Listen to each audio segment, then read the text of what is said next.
بسم الله الرحمن الرحيم إن الذين كفروا سواء عليهم أأنذرتهم أم لم تنذرهم لا يؤمنون ختم الله على قلوبهم وعلى سمعهم وعلى أبصارهم غشاوة ولهم عذاب عظيم ومن الناس من يقول آمنا بالله وباليوم الآخر وما هم بمؤمنين يخادعون الله والذين آمنوا وما يخدعون إلا أنفسهم وما يشعرون في قلوبهم مرض فزادهم الله مرضا ولهم عذاب أليم بما كانوا يكذبون وإذا قيل لهم لا تفسدوا في الأرض قالوا إنما نحن مصلحون وإذا قيل لهم لا تفسدوا في الأرض قالوا إنما نحن مصلحون ألا إنهم هم المفسدون ولكن لا يشعرون وإذا قيل لهم آمنوا كما آمن الناس قالوا أنؤمن كما آمن السفهاء ألا إنهم هم السفهاء ولكن لا يعلمون وإذا لقوا الذين آمنوا قالوا آمنا وإذا خلوا إلى شياطينهم قالوا إنا معكم إنما نحن مستهزئون الله يستهزئ بهم ويمدهم في طغيانهم يعمهون أولئك الذين اشتروا الضلالة بالهدى فما ربحت تجارتهم وما كانوا مهتدين مثلهم كمثل الذي استوقد نارا ولما أضاءت ما حوله ذهب الله بنورهم وتركهم في ظلمات لا يبصرون صم بكم عمي فهم لا يرجعون أو كصيب من السماء فيه ظلمات ورعد وبرق يجعلون أصابعهم في آذانهم من الصواعق حذر الموت والله محيط بالكافرين يكاد البرق يخطف أبصارهم كلما أضاء لهم مشوا فيه وإذا أظلم عليهم قاموا ولو شاء الله لذهب بسمعهم وأبصارهم إن الله على كل شيء قدير. Sadaqallahul azim.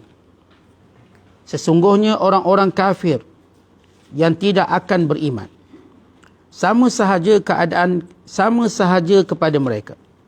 Sama ada engkau beri amaran kepadanya atau engkau tidak beri amaran, mereka tidak akan beriman. Dengan sebab keingkaran mereka, Allah meteraikan atas hati mereka serta pendengaran mereka, dan pada penglihatan mereka ada penutupnya, dan bagi mereka pula disediakan azab seksa yang amat besar. Dan di antara manusia ada yang berkata, kami telah beriman kepada Allah dan kepada hari akhirat, padahal mereka sebenarnya tidak beriman. Mereka hendak memperdayakan Allah dan orang-orang yang beriman, padahal mereka hanya memperdayakan dirinya sendiri, sedang mereka tidak menyedarinya. Dan hati mereka, yakni golongan yang munafik itu, terdapat penyakit syak dan hasad dengki. Maka Allah tambahkan lagi penyakit itu kepada mereka. Dan mereka pula akan beroleh azab seksa yang tidak terperi sakitnya, dengan sebab mereka berdusta dan mendustakan kebenaran. Dan apabila dikatakan kepada mereka, janganlah kamu membuat bencana dan kerosakan di muka bumi, mereka menjawab, sesungguhnya kami orang-orang yang hanya membuat kebaikan. Ketahuilah, sesungguhnya mereka itulah orang-orang yang sebenar-benarnya membuat bencana dan kerosakan, tetapi mereka tidak menyedarinya. Dan apabila dikatakan kepada mereka, berimanlah kamu sebagaimana orang-orang itu telah beriman, mereka menjawab, patutkah kami ini beriman sebagaimana berimannya orang-orang bodoh itu? Ketahuilah, sesungguhnya mereka lah orang-orang yang bodoh, tetapi mereka tidak mengetahui hakikat yang sebenarnya. Dan apabila mereka bertemu dengan orang-orang yang beriman, mereka berkata, kami telah beriman. Dan manakala mereka kembali kepada syaitan mereka, mereka berkata pula, sesungguhnya kami tetap bersama kamu. Sebenarnya kami hanya memperolok-olok akan orang-orang yang beriman. Allah membalas memperolok-olokkan mereka dan membiarkan mereka meraba-raba dalam kesesatan mereka yang melampaui batas itu. Mereka itulah orang-orang yang membeli kesesatan dengan meninggalkan petunjuk. Maka tiadalah beruntung perniagaan mereka dan tidak pula mereka beroleh petunjuk hidayah. Perbandingan hal mereka, golongan munafik itu samalah seperti orang yang menyalakan api. Bila api itu menerangi mereka sekeliling, tiba-tiba Allah hilangkan cahaya yang menerangi mereka dan dibiarkan mereka dalam gelap gelita tidak dapat melihat sesuatu pun. Mereka seolah-olah orang yang pekak, bisu dan buta. Dengan keadaan itu mereka tidak dapat kembali kepada kebenaran.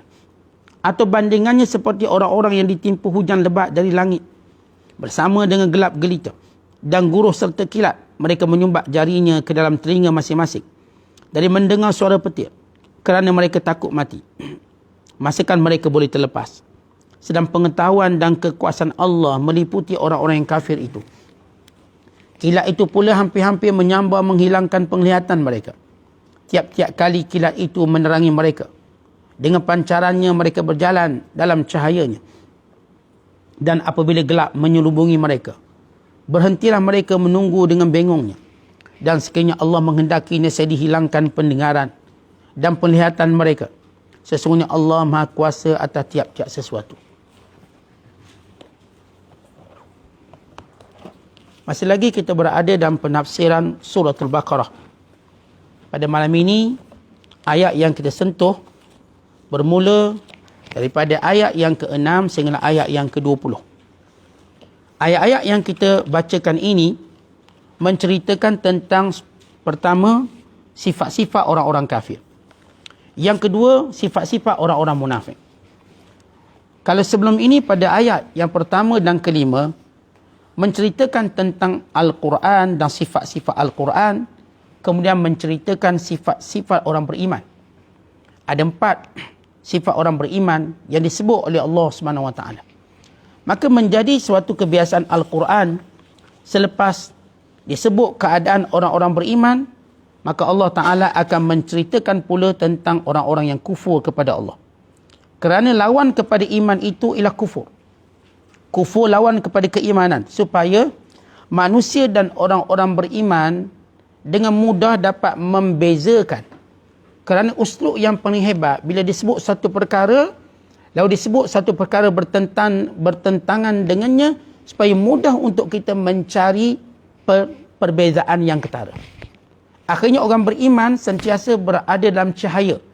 Kerana keimanan itu bukan sekadar mengenali sifat-sifat keimanan, tetapi perlu juga mengenali sifat-sifat yang merosakkan keimanan ataupun sifat-sifat kufur. Maka tetaplah orang beriman itu berada di dalam kebenaran selama-lamanya, selama mana mereka mengenali kekufuran. Kerana itu kata Umar Al-Khattab, kami mengajar anak-anak kami perkara-perkara yang dilarang supaya mereka tidak terjebak. Maka Allah menyebut sifat-sifat orang kafir supaya kita mengenalinya dan supaya kita tidak terjebak.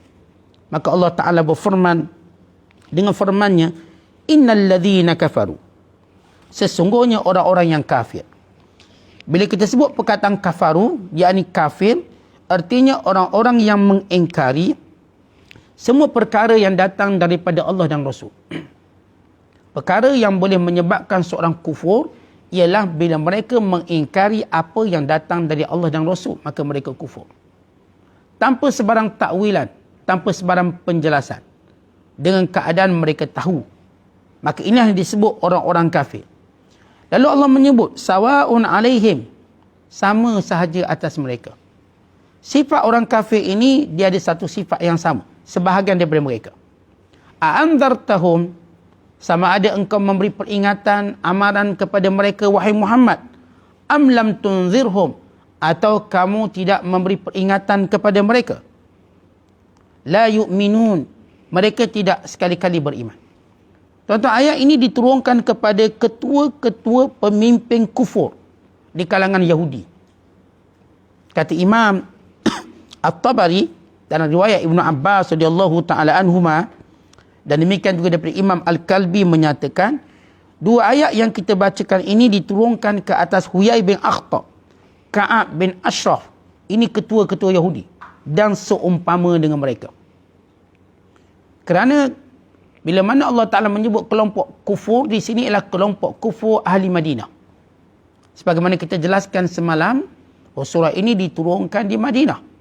Maka Allah menurunkan ayat-ayat bagi memerangi kelompok kufur di Madinah, yang perangai mereka berlainan sedikit dengan perangai orang kufur di Mekah. Kerana mereka berada dalam negara. Orang kufur di Mekah berada di luar negara. Maka ancaman kufur dalam negara perlu dirawat lebih cepat berbanding kekufuran yang berada di luar negara. Artinya kerana Nabi SAW memerintah Madinah, maka Nabi perlu menjaga betul-betul Madinah. Kerana lemah negara Islam menjadikan orang kafir yang lain mudah menguasainya. Maka ancaman dua kelompok, kufur dan munafik, ini yang mengancam negara secara dalaman. Adapun orang kufur dalam negara Madinah ialah orang-orang Yahudi.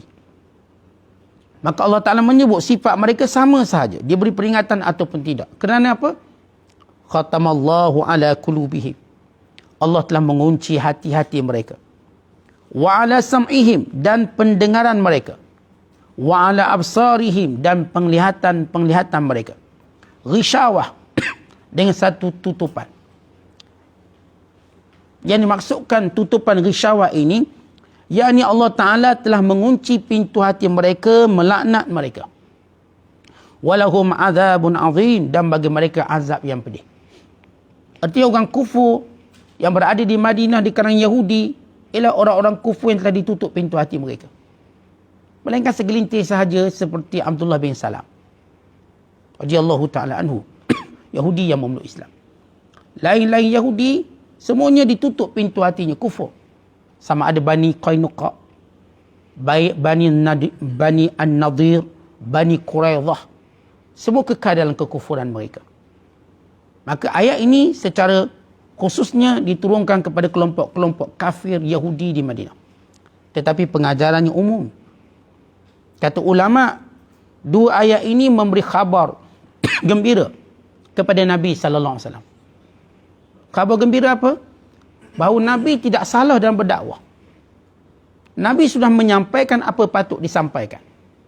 Maka yang menjadi sebab ialah kekufuran mereka itu sendiri yang tidak boleh menerima kebenaran. Ya, kadang-kadang tuan-tuan sekalian, bila kita buat sesuatu, kita memang kita yang salah. Seorang cikgu, bila anak murid dia gagal dalam peperiksaan, dia rasa macam dia yang salah. Tapi bila dia mengetahui bukan dia yang salah, anak murid itu yang salah. Anak murid itu yang tak nak dengar, anak murid itu yang tak nak beri perhatian, dia dah mengajar dengan baik, dia dah beri faham dengan cara yang betul, tetapi anak murid itu pilih kegagalan. Sama juga Nabi SAW telah menjelaskan dengan cara yang betul. Dengan akhlak, dengan ilmunya, dengan contoh yang senantiasa Rasulullah SAW berikan, dengan tazkirah yang berpanjangan, berterusan. Bukan salah Nabi berdakwah, bukan juga kandungan dakwah, tetapi kerana mereka itu kufur yang tidak mau menerimanya. Dan Allah Ta'ala menjelaskan bahawa telah ditutup pintu hati mereka. Dan Allah Ta'ala tutup pendengaran mereka. Dan Allah Ta'ala tutup penglihatan mereka. Dengan satu tutupan yang tak boleh dibuka. Ghisyawah. Dan Allah menjanjikan kepada mereka azab yang pedih. Baik, ini sifat orang kafir yang paling degil. Orang kafir yang degil, ya ada ke orang kafir tak degil? Ya ada orang kafir yang tak degil. Yang bila mereka mendengar kebenaran, mereka cepat-cepat mendapatkan kebenaran tersebut. Lalu beriman kepada Allah. Ada di kalangan mereka yang memasang telinga untuk mendengar dengan baik, yang mengamati dengan pengamatan yang baik, yang berfikir dengan hati dengan fikiran yang baik. Maka orang ini bila mendengar saja kebenaran dari Islam, mereka ini berkejaran untuk memeluk Islam. Tapi ada kelompok, dia kerana dengki dan hasad, mereka tidak akan beriman. Maka kelompok yang paling degil ini adalah kelompok Yahudi. Dan kita tahu tuan-tuan sekalian, waktu baginda sallallahu alaihi wasallam berada di Madinah, ada orang Islam, ada orang Yahudi, ada orang munafik. Maka Yahudi ini sentiasa mencari peluang, mencari ruang bagaimana menolak Islam.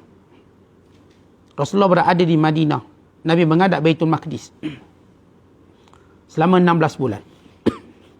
Dengan harapan supaya orang Yahudi mengikuti Islam. Sebab kiblat sama seperti Yahudi, Baitul Maqdis. Tetapi Yahudi berkata, apa beza agama kita dengan dia? Tetap menghadap kiblat yang sama. Maka Rasulullah sallallahu alaihi wasallam bercita-cita supaya kiblat dipalingkan kembali ke tempat yang sebenarnya, Masjidil Haram. Waktu dipalingkan kiblat ke Masjidil Haram, maka Yahudi pun mengkritik lagi. Sayaqulu sufaha'u minan nas ma wallahum an qiblatihim allati kanu 'alaiha. Dan berkata orang-orang bodoh di kalangan mereka, yakni Yahudi, kenapa pula duk pusing kiblat? Dulu kan dia elok kiblat. Artinya, bila Rasulullah SAW sudah melihat mereka tak beriman, maka Nabi minta kiblat itu kembali kepada Masjidil Haram. Maka benar sifat mereka tetap beri alasan yang pelbagai untuk tidak mau beriman. Maka menjadi suatu kesukaran bagi Nabi SAW bila berdakwah orang tak terima. Maka Allah hiburkan Rasulullah dengan berkata, wahai Muhammad, jangan sedih. Mereka ini kami sudah tetapkan kekufuran mereka. Kerana kami dah tutup pintu hati mereka. Sebab itu tuan-tuan sekalian, pengajaran daripada ayat ini, kadang-kadang memang kita berusaha sedaya upaya kita bagi menyampaikan kebaikan, kebenaran. Tetapi ada yang memandang dingin. Bukan memandang dengan pandangan yang sinis. Bukan dengan pandangan penghinaan dan sebagainya. Menolak kebenaran. Maka kita tahu bahawa tanggungjawab kita bukanlah membuka hati mereka. Tanggungjawab kita menjadikan mereka menggunakan panca indera untuk melihat kebenaran yang kita sampaikan. Persoalan hati, ia urusan Allah Ta'ala. Kerana itu Allah berfirman, innaka la tahdi man ahbab, walakin Allah yahdi man yasha. Wahai Muhammad sallallahu alaihi wasallam, bukan engkau yang memberi petunjuk pada siapa yang engkau kehendaki, tetapi Allah beri petunjuk pada siapa yang ia kehendaki. Maka jelas supaya kita tahu tuan-tuan apa sikap kita dalam dakwah. Sesudah Allah menyebut dua je sifat orang kafir, kenapa Allah sebut dua? Maka ini kelompok yang tak perlu peduli lagi. Kerana mereka tak akan masuk dalam kelompok orang Islam secara direct. Melainkan mereka mudah dikenali. Sebab itu tak perlu sebut sifat mereka secara panjang lebar. Cukup 2 ayat. Tetapi bila bercakap tentang orang munafik, bermula daripada ayat 8 sampailah ayat ke-20, 13 ayat yang menceritakan tentang munafikin. Bahkan Allah Ta'ala ulang lagi dalam surah-surah yang lain seperti surah Taubah. Bahkan Allah Ta'ala turunkan satu surah khas namanya surah Al-Munafikin. Untuk menunjukkan kelompok ini jauh lebih bahaya sebab mereka bergaul dengan orang Islam. Menzahirkan Islam. Tetapi dalam hati mereka menyimpan kekufuran. Dan itu bermula pada ayat yang ke-8 sehingga ayat 20 yang kita baca semuanya tentang munafik. Kata Allah, firman Allah, wa minan nas, dan di kalangan manusia. Maka Allah menyebut perkataan di kalangan manusia. Kerana kalangan ini berada bersama dengan Rasulullah SAW. Makan minum bersama Rasulullah. Tidur baring bersama Rasulullah SAW. Bukan sembahyang bersama Rasulullah SAW. Bukan melakukan syiar-syiar agama bersama Nabi SAW. Maka Allah menyebut, wa minan nasi man yaqul, ada yang berkata, amanna, kami beriman, billah, dengan Allah, wa bil yaumil akhir, dengan hari akhirat. Kami beriman. Mereka mendakwanya dengan lidah. Allah dengan cepat menafikannya pada ayat yang berikutnya, wa ma hum bimu'minin, mereka wahai Muhammad tidak sekali-kali beriman. Allah membongkarkan kedok, Allah membongkarkan penipuan orang-orang munafik yang mereka dengan lidah fasih berkata kami beriman pada Allah dan hari akhirat. Menyebut kami beriman pada Allah dan hari akhirat. Maka Allah menafikan perkataan mereka dengan berkata, wa ma hum, mereka tak sekali-kali. Mereka tidak akan wahai Muhammad bimu'minin, beriman dengan apa yang kau bawa. Yukhadi'un Allah, mereka ini sentiasa mereka cuba untuk membohongi Allah. Tetapi orang munafik dicuba nak bodohkan Allah, membohongi Allah. Dek kerana ilmu yang dangkal, menyangka bahawa mereka boleh menipu. Walau sebenarnya kalau kita lihat hakikat kehidupan, kita tuan-tuan kalau menipu orang pun tak lama orang tahu juga. Sementara menipu Allah. Kita kalau tipu orang, lama-lama orang tahu juga. Ini kan pula nak tipu Allah. Maka Allah Ta'ala mulakan dengan berkata, yukhadi'un Allah. Mereka ini cuba berbohong pada Allah. Menipu Allah. Walladzina amanu, dan orang-orang yang beriman. Wa ma yakhna'un, mereka tidak sekali-kali. Yakhna'un, mampu menipu. Illa anfusahum, melainkan akibatnya kembali pada mereka. Tuan-tuan, bila seorang menipu, dia rasa dapat untung. Orang tak akan menipu kalau tak nampak untung. Dan orang tak berani menipu kalau tahu akibatnya buruk. Kalau tahu akibat yang datang tu buruk. Tapi yang menipu ni, bila dia nampak ada faedah. Faedahnya disembunyikan peribadi dia. Faedahnya dia boleh ambil harta orang. Banyak faedah. Mereka lupa setiap penipuan itu akan kembali mudarat mereka pada Allah. Kembali mudarat mereka kepada mereka. Mereka yang menipu Allah, mereka lupa mudarat itu akan kembali kepada mereka dengan cepat. Sebab yang ditipunya Allah. Tuan-tuan sekalian, orang munafik ni rasa cerdik sangat. Tuan-tuan, masakan orang bodoh boleh menipu orang cerdik? Tuan-tuan, orang bodoh boleh tak tipu orang cerdik? Tak boleh. Kita akan sepakat kata tak boleh. Apatah lagi orang munafik nak tipu Allah? Lagi tak boleh. Apa kecerdikan mereka untuk menipu Allah? Mereka lupa untuk mengenali Allah itu siapa. Dek kerana mereka karam dalam kejahilan munafik. Sebab itu munafik akan menzahirkan sifat bodoh yang jelas. Sifat bodoh dia sampai peringkat mereka ingat Allah pun boleh tipu. Mereka boleh tipu Allah. Sedangkan orang beriman tahu tidak ada tempat yang tidak dilihat oleh Allah. Sedangkan orang beriman tahu bahawa apapun perkataan yang mereka lafazkan akan dicatat di sisi Allah. Bahkan Allah mengetahui apa yang diisi kandungan hati mereka. Innallaha alimun bidhatis sudur. Tuhan tahu apa dalam hati. Tapi orang munafik, dia punya rendahnya level ilmu mereka tentang ketuhanan, dia ingat boleh main tipu. Dan begitulah keadaan semua orang yang kufur pada Allah. Mereka ini melihat ilmu mereka lebih tinggi pada Tuhan. Akhirnya mengubah kitab, mengubah hukum. Akhirnya mereka cipta agama sendiri. Akhirnya kalangan mereka mengaku Tuhan. Ini semua orang tak kenal Tuhan. Ya benar, kekufuran membawa kepada kebodohan. Sebelum pergi kepada azab di hari akhirat kelak. Jadi bila Allah kata mereka cuba tipu Allah dan orang beriman. Dan mereka tidak menipu melainkan akibatnya kembali pada diri mereka. Wa ma yash'urun. Tapi mereka tak perasan. Allah menggunakan perkataan wa ma yash'urun. Tak perasan benda tu datang. Tentang macam ginilah. Orang yang kita katakan makan benda-benda yang boleh mendatangkan mudarat. Dia tak perasan sebab benda tu datang perlahan-lahan. Akhirnya bila datang penyakit boleh tahu ni sebab saya makan gula. Ini sebab saya isap rokok. Ini sebab saya itu dan ini. Dia baru nampak. Tapi waktu dia melakukannya dia tak rasa pun.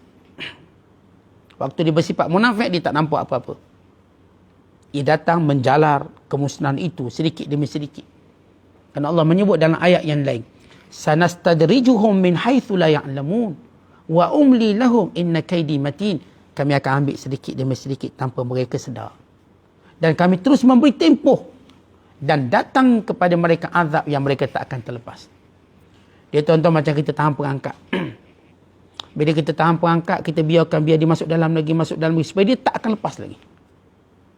Biar dia masuk. Biar dia makan dulu, biar dia masuk. Maaf, ditangkap dan dia tak akan terlepas. Maka mereka munafik ini terperangkap dengan kejahatan mereka sendiri. Mereka terus tunjukkan kebodohan-kebodohan, penipuan-penipuan mereka. Akhir tanpa sedar mereka telah merosakkan diri mereka. Fi qulubihim marad. Maka Allah menyebut perkara yang menyebabkan jadi begitu orang munafik kerana dalam hati mereka ada penyakit. Penyakit pertama hasad kepada Nabi sallallahu alaihi wasallam. Dan penyakit seterusnya ialah penyakit dendam.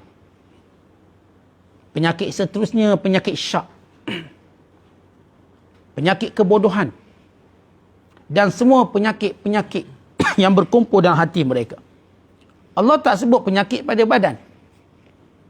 Tuan-tuan, penyakit pada badan dengan mudah dapat dirawat dan dapat dikesan. Tapi penyakit pada hati, ia tersembunyi. Tetapi, ia akan menunjukkan tanda-tanda yang lebih binasa daripada penyakit badan. Fazadahumullahu marada. Maka bertambahlah penyakit mereka. Kerana penyakit ini mereka tak rawat. Tuan-tuan, kalau kita kena sakit, kita tak rawat, apa kesannya? Merebak. Maka orang munafik dengan penyakit hati mereka, mereka tak nak rawat penyakit itu. Maka Allah tambah penyakit tadi. Makin syak, makin syak. Kita kan tuan-tuan, bila luka sikit, dah pergi klinik dressing, dah letak iodinnya, obatnya, itunya. Bila kita rawat, penyakit itu berhenti di situ. Tapi bila penyakit kita tak rawat, dia akan merebak. Ramai orang merawat penyakit zahir badan mereka. Tapi ramai orang membiarkan penyakit hati tanpa dirawat. Akhirnya dia makin bertambah. Sebab itu tuan-tuan, jangan jadi orang macam munafik. Waktu kita ada penyakit hati misalnya, datang dendam, hasad, dengki, wasangka buruk, rawat cepat-cepat. Tuan-tuan tak rawat, fazadahumullahu marada, tambah lagi penyakit itu. Orang munafik memang kerjanya tak rawat. Orang beriman bila datang penyakit hati rawat. Bila penyakit datang tak redha dengan takdir Allah, rawat cepat. Istighfar. Istighfar banyak-banyak. Berdoa pada Allah. Ya Allah, tenangkan hatiku. Bila hati kita tuan-tuan memberontak pada perkara-perkara yang baik, maka cepat-cepat rawat. Jangan biarkan nanti penyakit bertambah. Jangan jadi macam munafik. Waktu hati mereka berpenyakit dengan ragu, dengan hasad, dengan dengki, mereka biarkan. Akhirnya menjala ke seluruh hidup mereka. Lalu mati mereka dalam kufur. Mati mereka dalam laknat Allah SWT. Walahum azabun alim. Bagi mereka azab yang pedih. Bima kanu yakzibun. Azab ini ada sebab. Allah tidak menurunkan azab tanpa sebab. Azab ini sebab pendustaan yang mereka buat. Pendustaan apa? Menipu Allah dan orang beriman. Sebab itu tuan-tuan, menipu nombor satu yang merosakkan diri kita ialah tipu Allah. Yang kedua, kita tipu orang beriman. Base kita. Dan ini perangai orang munafik, menipu. Allah pun ditipu sementara orang manusia. Kerana itu kita diajar jangan menipu, berlaku jujur pada diri sendiri. Supaya kita terkeluar daripada sifat munafik. Kemudian Allah cerita lagi. Bagaimana sifat-sifat orang munafik. Wa idza qila lahum la tufsidu fil ard. Bila dikatakan pada mereka, janganlah buat kerosakan di muka bumi. Qalu innama nahnu muslihun. Mereka berkata, kami bukanlah buat kerosakan. Kami ini buat benda-benda yang baik. Tuan-tuan, bila orang-orang beriman mengetahui sebahagian perangai-perangai mereka melalui percakapan-percakapan mereka yang kadang-kala merendahkan Rasulullah, kadang-kala merendahkan hukum hakam Allah, maka orang beriman kata jangan buat macam tu, itu kan kerosakan. Lalu mereka berkata, penentangan kami, kritikan kami untuk tujuan baik. Mereka mengkritik Rasulullah SAW, mengkritik para sahabat. Mereka cari mana-mana orang beriman yang lemah-lemah, lalu mereka mengkritik. Mereka tak berani kritik di hadapan orang-orang pandai. Bahkan mereka tak berani kritik depan Nabi SAW. Kita orang munafik di zaman Nabi SAW, berapa jumlah mereka? Kalau kita baca sirah, bila mana Abdullah bin Ubay bin Salul, ketua munafikin, waktu sebelum Rasulullah sampai ke Madinah, dia sudah ada 300 penyokong yang ingin melantiknya menjadi raja di Madinah. Oleh kerana Rasulullah SAW datang ke Madinah, orang Madinah berpakat melantik Rasulullah sebagai pemerintah. Akhirnya Abdullah bin Ubay bin Salul memendam dendam, memendang dengki. Lalu dia tahu dia tidak mampu melawan Rasulullah kerana dakwahnya begitu subur. Maka dia bersembunyi dengan 300 pengikutnya untuk pura-pura beriman. Bukti mereka 300 dalam perang Uhud. Ketika mana tentera Islam berjumlah 1000 orang keluar ke medan Uhud, 300 orang tarik diri yang dipimpin oleh Abdullah bin Ubay bin Salul. Tetapi orang beriman tidak tahu secara spesifik siapa mereka. Bahkan diriwayatkan Nabi SAW memberitahu kepada Hudzaifah bin Yaman hanya seramai 15 orang. Kalangan munafik yang tegar. Kalangan para pemimpin mereka, jawatan kuasa mereka. Ni geng-geng JKK mereka, jawatan kuasa. Ada lebih kurang 15 orang namanya pada Hudzaifah bin Yaman. Tetapi yang lainnya Rasulullah SAW hanya menyebut sifat-sifat mereka. Supaya apa? Kenapa Nabi sebut sifat? supaya orang beriman sendiri jaga diri mereka jangan bersifat demikian. Jadi taklah timbul nak tuding orang semata-mata, juga melihat bagaimana nak baiki diri. Itu hikmah. Yang kedua, Rasulullah SAW tak beritahu nama supaya tidak berlaku perpecahan umat Islam. Bahkan baginda sallallahu alaihi wasallam sendiri tidak mau membunuhnya walaupun Nabi kenal.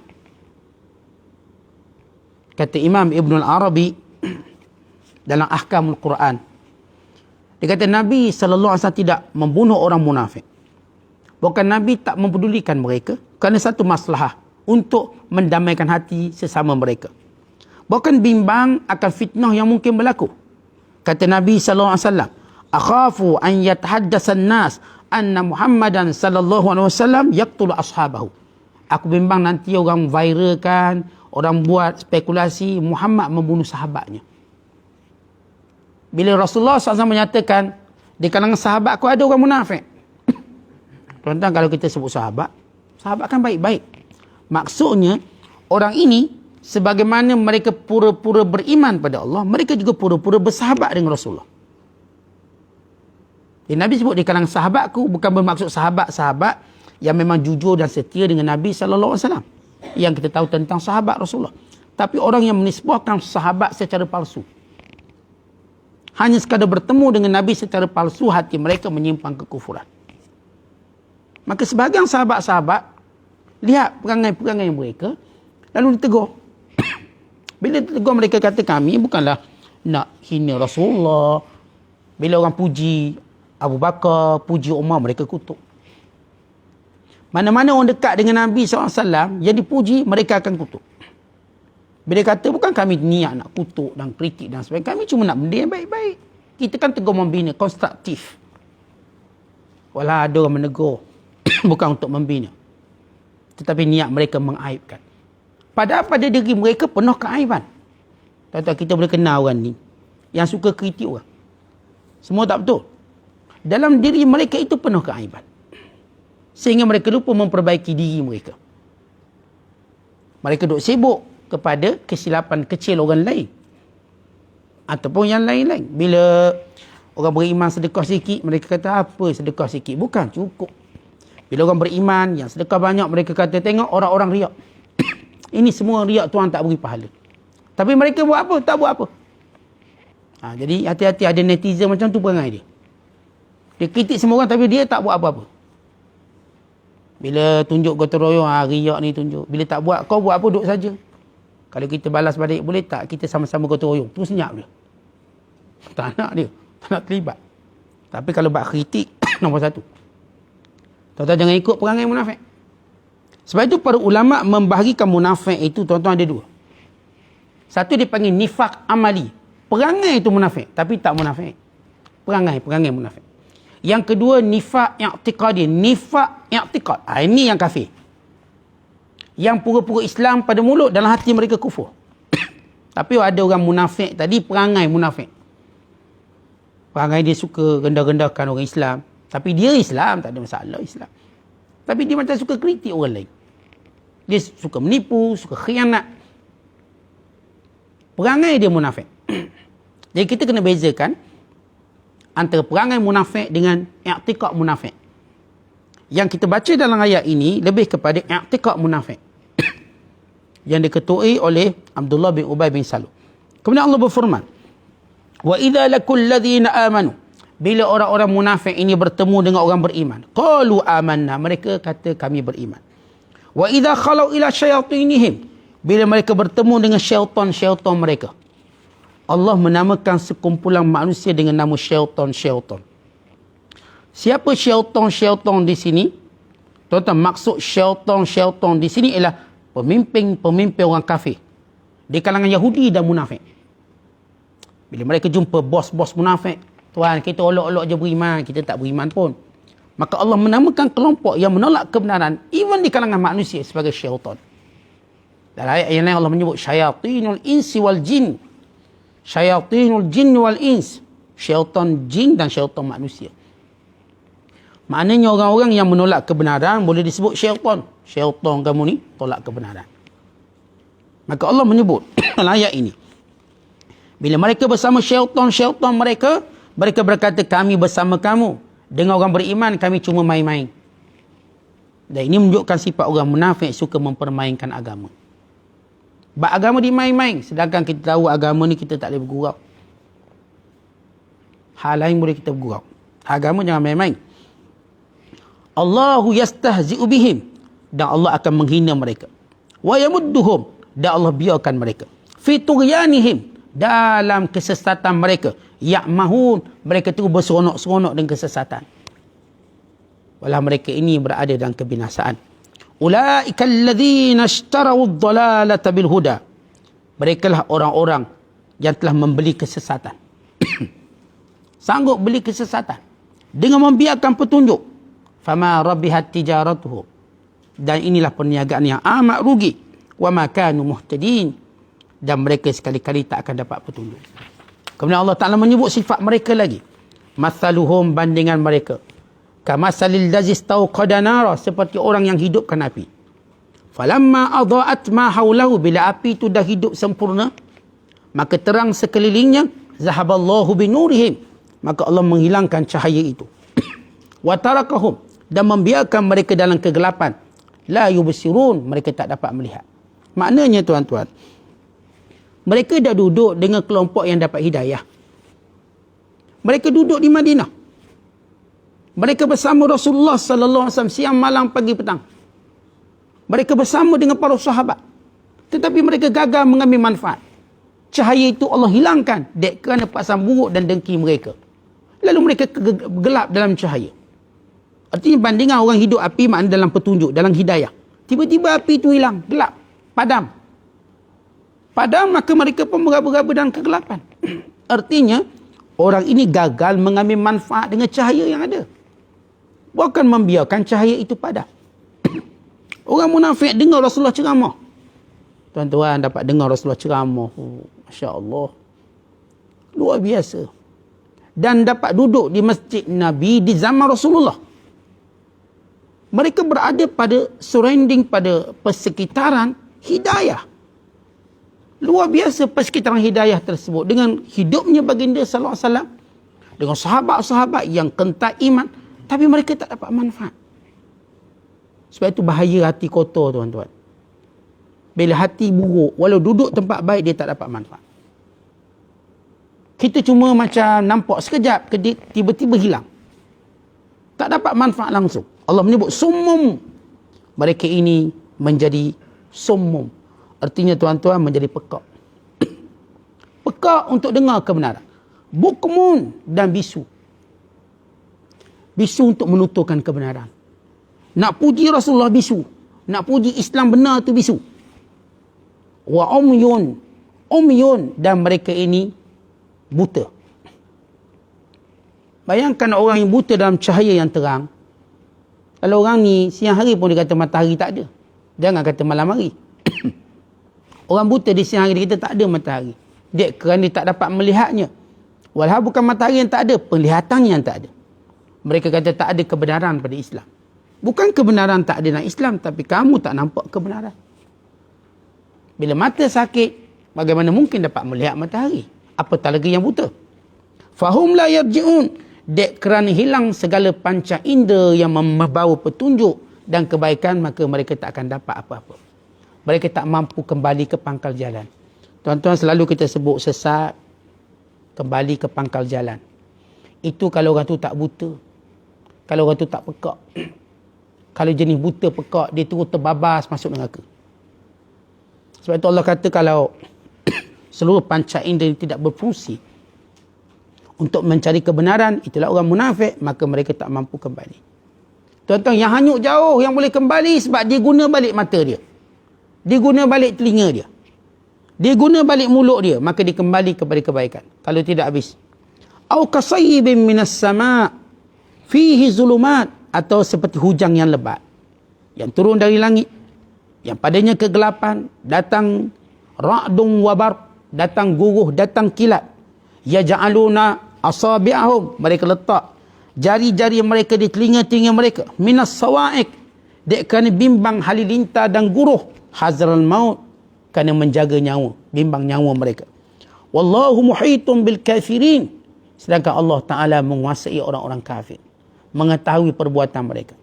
Ayat ini tuan-tuan menceritakan umpama mereka juga seperti berada pada hujang yang lebat. Lalu mereka mendengar halilintar, guruh, kilat. Lalu mereka menutup telinga mereka kerana takut. Gerung bunyi. Kerana takut. Mereka lupa Allah Ta'ala menguasai mereka. Yakadul barq, hampirlah petir itu yakhtafu absarahum, menyambar mata mereka. Kullama adha'a lahum masyaw fih, bila mana datang kilat, lalu mengeluarkan cahaya, mereka mula bergerak dan berjalan. Wa iza azlama alaihim qamu, bila mana gelap mereka terpaksa berdiri kerana tak nampak jalan. Walau sya'allahu la dhahaba bisam'ihim wa absarihim, kalau Allah kehendaki, Allah boleh hilangkan pendengaran mereka dan penglihatan mereka. Innallaha ala kulli syai'in qadir, Allah berkuasa atas tiap sesuatu. Imam Tabari menyebut ayat ini turun bila ada dua orang munafik. Bila mereka rasa bahawa sifat munafik mereka diketahui oleh Nabi SAW, mereka pun larikan diri. Mereka lari diri untuk pergi ke Mekah, untuk bersama dengan musyrikin Mekah. Sebab mereka macam tak relik, tak boleh lagi nak menyamuk. Tiba-tiba mereka berada tengah malam di padang pasir, turun hujan lebat. Hujan itu begitu lebat. Diikuti dengan guruh, dengan petir. Lalu mereka bimbang dan mereka takut. Mereka kata, kita telah memilih jalan salah. Kalaulah menjelang subuh esok, hujan ini berhenti, pasti kita akan kembali pada Rasulullah, beriman padanya. Mereka dalam, bayangkan satu malam, mereka diganggu dengan hujan yang lebat, guruh yang kuat, petir yang menyambar. Lalu setiap kali keluar kilat, baru mereka nampak pada pasir untuk berjalan. Lepas tu mereka kena berhenti. Demikian sepanjang malam. Lalu mereka menyesal atas perbuatan mereka. Mereka nampak ini mungkin balasan Allah pada mereka. Kata mereka, kalau esok pagi, suasana cuaca okey, kami akan pulang balik ke Madinah dan beriman. Akhirnya esok habis benda tu, hujan tak ada. Lalu mereka pulang ke Madinah, bertemu Rasulullah, bertaubat di hadapan Nabi SAW dan mengelokkan Islamnya. Dan kembali menjadi Islam yang baik, munafik ini. Kerana sebahagian munafik ada yang insaf. Dan sebahagian kekal dalam kemunafikannya. Maka lihat gambaran yang Allah berikan daripada, kita bacakan pada ayat yang kita bacakan selepas menyebut sifat-sifat orang kafir, bermula daripada ayat yang ke-6 sehingga ke-7, kemudian kita menyebut sifat orang munafik ke-8 sampai ke-20. Begitulah gambaran-gambaran orang munafik. Secara kesimpulannya Allah Ta'ala menyebut sifat-sifat mereka. Yang kalau saya dapat ringkaskan beberapa sifat yang juga disebut dalam ayat-ayat yang lain. Dan supaya kita tahu sifat orang munafik ini. Ada 15 sifat utama mereka. Yang pertama, sifat malas mereka dalam melaksanakan ibadat. Yang kedua, sifat menipu mereka. Cuba menipu Allah dalam akidah mereka. Yang ketiga, sifat takut dan keluh kesah mereka. Kata orang menipu, orang menyamar, memang dah hatinya keluh kesah. Dan yang keempat, ialah sifat benci dengan apa sahaja yang diturunkan oleh wahyu. Dan yang kelima, sifat bakhil mereka. Allah menyebut dalam Quran, wa yakbiduna aydiyahum. Mereka selalu menahan tangan mereka daripada sedekah. Tak mungkin. Mereka sengaja, biar kita tak sedekah, biar Rasulullah musnah. Mereka tak pernah beri. Dan yang keenam, mereka sentiasa mengkhianati. Apa pun yang mereka janji, mereka akan khianat janji. Yang ketujuh, mereka bergembira dengan musibah orang beriman. Allah Ta'ala berfirman, wa in tusibukum sayyi'atun yafrahu biha. Bila orang beriman dikenakan musibah, mereka gembira. Bila kalah perang Uhud, mereka gembira. Seronok mereka, beraya mereka. Yang ke-8, mereka sentiasa menyalahi hukum Allah. Hukum Allah kata begini, mereka buat begini. Yang ke-9, mereka sentiasa syak. Allah Ta'ala berfirman, fi qulubihim marad. Dalam hati mereka ada penyakit. Apa dia mereka syak? Dan yang ke-10, mereka sentiasa mempermainkan agama Allah. Istihza' wa sukhriyah. Main je agama Allah. Yang ke-11, mereka meninggalkan petunjuk dan mengambil kesesatan. Yang ke-12, mereka menyuruh yang mungkar. Suruh mungkar dan melarang yang baik. Oh, yang mungkar suruh, yang baik jangan. Allah Ta'ala sebut tentang mereka. Al-munafiquna wal-munafiqat. Ba'duhum min ba'. Ya'muruna bil munkari wa yanhauna 'anil ma'ruf. Orang munafik lelaki dan munafik perempuan, sebahagian mereka menolong antara satu sama lain. Mereka menyuruh yang mungkar dan melarang yang baik. Yang ke-13, mereka berbohong bila bersumpah. Kalau sumpah jangan percaya. Bagi mereka sumpah tu benda biasa. Untuk mereka langgar. Yang ke-14 mereka khianat. Yang ke-15 sentiasa mereka berbohong dalam semua urusan mereka. Cakap bohong, semua bohong. Janji, semua bohong. Dan yang ke-16 mujamalah wa mukhada'ah. Mereka ini suka mengampu. Memuji berlebih-lebihan. Yang memuji berlebih-lebihan, akhir di belakang mereka kutuk dengan cara berlebihan. Sebab itu tuan-tuan, kita juga berhati-hati. Siapa yang puji kita secara berlebih-lebihan, maka tidak mustahil mereka akan mengutuk kita secara berlebih-lebihan. Maka ini sebahagian sifat yang sebahagiannya disebut dalam surah ini, sebahagian disebut dalam surah-surah yang lain, bagi menunjukkan bahayanya orang munafik. Wallahu a'lam bissawab. Assalamualaikum warahmatullahi wabarakatuh.